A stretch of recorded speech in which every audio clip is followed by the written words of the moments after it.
Liberals pretend to be tolerant, but they only seem to mean that in the superficial sense. So when it comes down to being tolerant of other people's ideological leanings or political parties, they are far from tolerant. In fact, I'd argue that liberals are quite bigoted against those they disagree with. We've seen this occurring in marches like the Women's March, where they disinvite pro-life women to their march. So to them, it's not enough that you're a female and you're anti-Trump. You also have to be pro-choice in order to march along with them. This ideological purity test that leftists employ on each other isn't new, but it's certainly ramped up ever since Trump has won the election. In my opinion, if you have common ground with someone, you should be able to work with that person regardless of any disagreement you have on another totally separate issue. But of course, leftists aren't in the same mindset.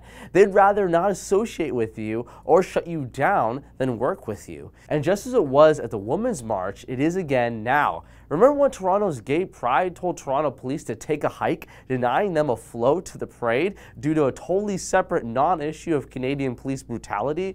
Well, a similar thing occurred last month. Gays for Trump was denied a flow at the Gay Pride Parade in Charlotte, North Carolina, solely because of a non-existent bigotry that they claim Trump has for the gay community. To quote them, and they're referring to Trump when they say this, Charlotte Pride reserves the right to decline participation at our events to groups or organizations which do not reflect the mission, vision, and values of our organization.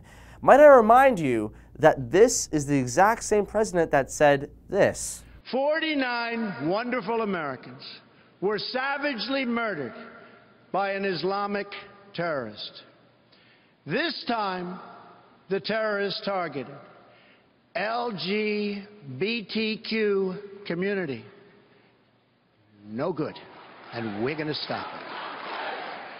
As your president, I will do everything in my power to protect our LGBTQ citizens from the violence and oppression of a hateful foreign ideology. Believe me. And this is the exact same president that also did this.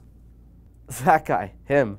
That's the president that these people at Charlotte's Gay Pride Parade are so against that they wouldn't let other gays celebrate along with them at the parade. It's clear that they built a caricature of Trump.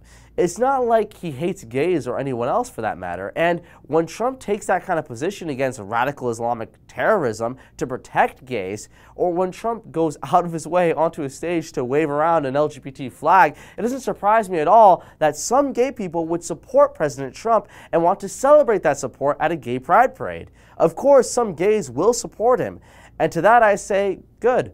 But sadly, liberal bigots, the ones who censor and unjustly discriminate against others based off of people's ideas, strike again. This is one of the reasons why I left the left. The left, like it or not, is intolerant of every single political ideology except their own. They're intolerant of the free marketplace of ideas. They're so intolerant that they're willing to burn bridges with other people that they have common ground with. Liberals did it to pro-lifers that they had common ground with. Liberals did it to the police that they had common ground with. And they're doing it right now to gays for Trump. Hey, but look at the bright side. The more they do this, the more they alienate and burn bridges with people, the more they create people like me, people who have left the left. Maybe that's why Gays for Trump exist. You gotta wonder. I'm Jay Feza from the Rebel.Media. Hey, if you enjoyed that video, like and subscribe to the Rebel Edge.